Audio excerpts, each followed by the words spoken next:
The trade deadline was over a month ago, and yet there are still massive reports coming in regarding the futures of certain stars in the NBA. The NBA truly does feel like a league that never sleeps. One moment, you're second or third in what is a very competitive Eastern Conference. The next, you're still second or third, but now all of a sudden you're worrying about the future of your stars when you probably shouldn't be.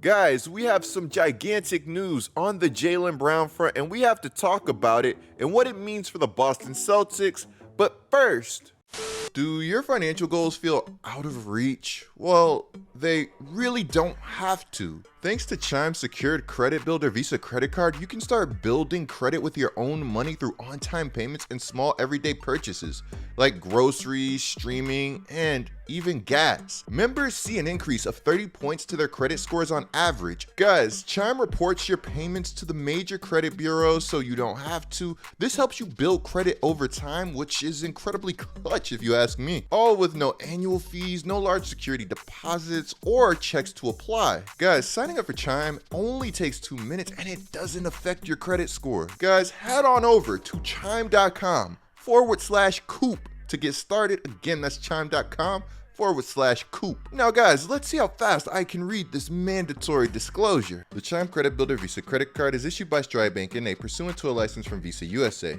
Chime checking account and $200 qualifying direct deposit required to apply for the secure Chime Credit Builder Visa credit card. Based on a study conducted by Experian, Credit Builder members observed an average 30-point FICO 8 score increase after 8 months with regular on-time payments. Results may vary. See chime.com for details. Out-of-network ATM withdrawal fees may apply except at MoneyPass ATMs in a 7-Eleven or any Allpoint or Visa Plus Alliance ATM.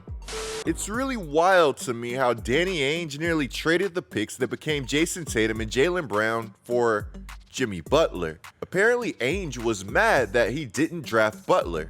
There's no better view than hindsight, and in hindsight it's safe to say that this trade would have been brutal for the future of the Boston Celtics franchise, as both forwards have evolved into all NBA caliber players. Both players are absolute monsters, prototypical wings that give you everything that you could ask for in today's NBA. They both have size, they both have skills, and on top of it all, they both have that hunger to be great. I know that Tatum gets a majority of the love from the media when it comes to the Boston Celtics, but this team doesn't go to the finals last year without both Jason Tatum and Jaylen Brown. Brown was phenomenal all playoffs last year, averaging 23.1 points, 6.9 rebounds, and 3.5 assists in 24 games, while shooting 47% from the field and 37.3% from beyond the arc. Against the Golden State Warriors in the NBA Finals, he'd go on to have the best series of any Celtic.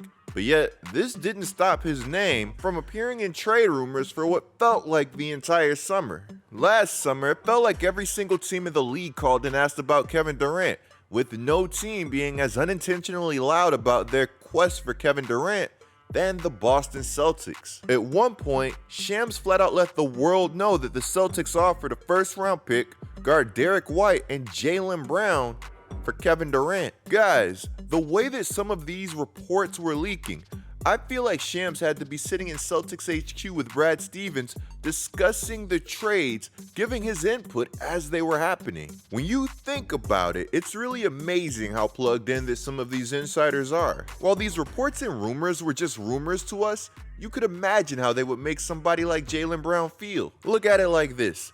You had the best series for your team in the NBA Finals, and the next thing you know, your name is swirling around trade rumors for a guy that you swept in the first round. For those who forgot, Brooklyn went down in 4 games to the Celtics in the first round, and while the series wasn't a true testament to Kevin Durant's skill, by his own standards, he struggled. I know that KD is one of the greatest small forwards of all time, but if I'm JB at this point, I'm probably wondering what I have to do to simply keep my name out of these rumors. About 10 months ago, JB voiced his frustration about trade rumors that were happening earlier. To quote JB, that trade talk was loud and most of it came from Boston fans. It's a city that doesn't tolerate excuses, but in reality, early in the season, we had a new coach, we had a new front office. I missed about 15 games early in the season, and that caused us to not be clicking on all cylinders like we wanted to be.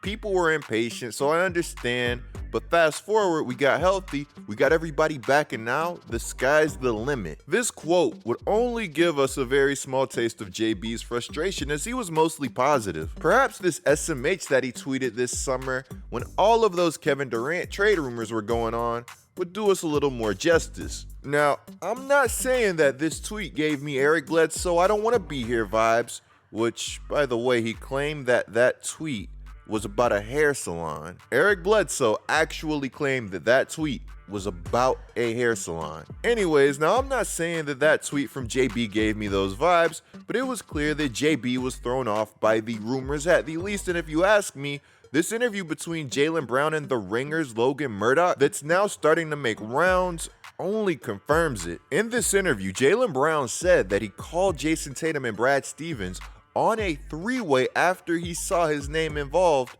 in Kevin Durant trade talks. To quote JB, KD and JT are friends. They were working out together and whatnot, so I wasn't sure what the energy was. I wasn't sure what the direction of the organization was. Now, you could view JB's actions one of two ways. You could view JB directly contacting two primary sources in this situation as very professional, or you could be worried about the fact that one of your star players even felt like they had to make that phone call in the first place. When Brown will be asked about remaining in Boston long term during this interview, he'd say this: "I don't know, as long as I'm needed, it's not up to me. We'll see how they feel about me over time and how I feel about them over time. Hopefully, whatever it is, it makes sense, but I will stay where I'm wanted. I will stay where I'm needed and treated correctly. I just enjoy the time that you have now. If it's your whole career, it's your whole career. If it's not, it's not. Some of the greatest players of all time haven't finished with their organization.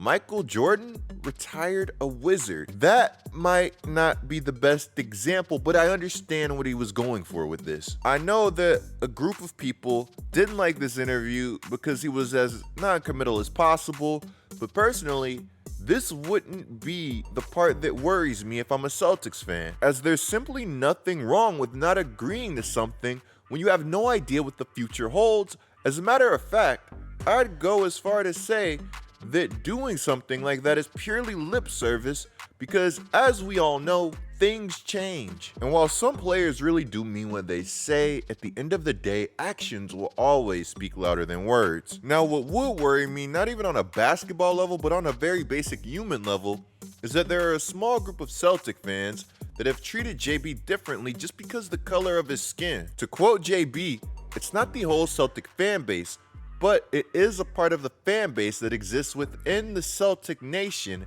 that is problematic. If you have a bad game, they tie it to your personal character. I definitely think there's a group or an amount within the Celtic nation that is extremely toxic and does not want to see athletes use their platform.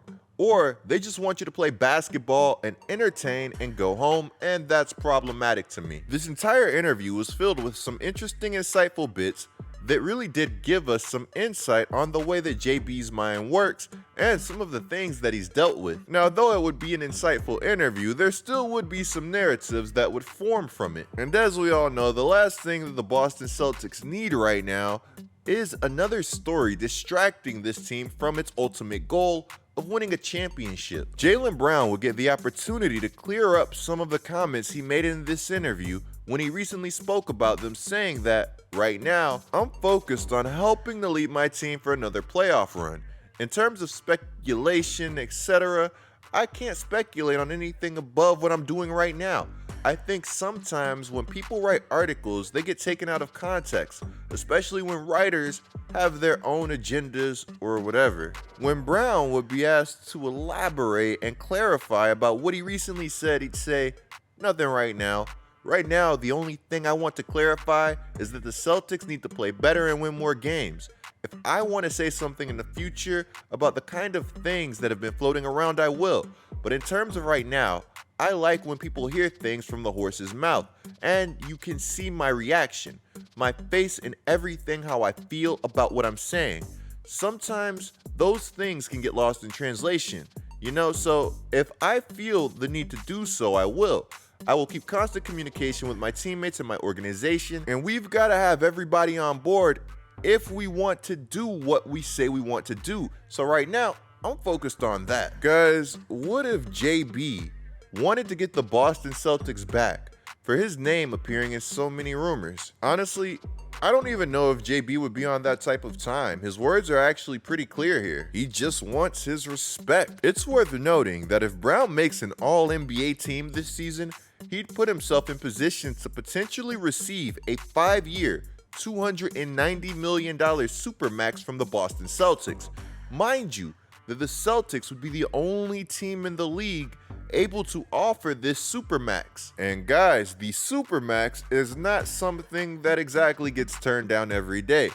I could probably hate a team, despise a franchise, but if you offer me the supermax, just call me Dame Lillard because I'm not leaving and you have my word on that. I mean, me being myself, I'm not leaving for the vet min, so I might be a bad example. Now, unironically, it does seem like Dame has been getting more and more frustrated, and we'll talk about that soon too. Guys, let me know what you think of everything down in the comments below. If you're a Celtics fan, are you worried? Because personally, I really don't think you should be, but I understand if you are. Clicking the video on the screen right now is a great way to support my channel. I'm GETLIKECOOP, bringing you guys the scoop until our next upload.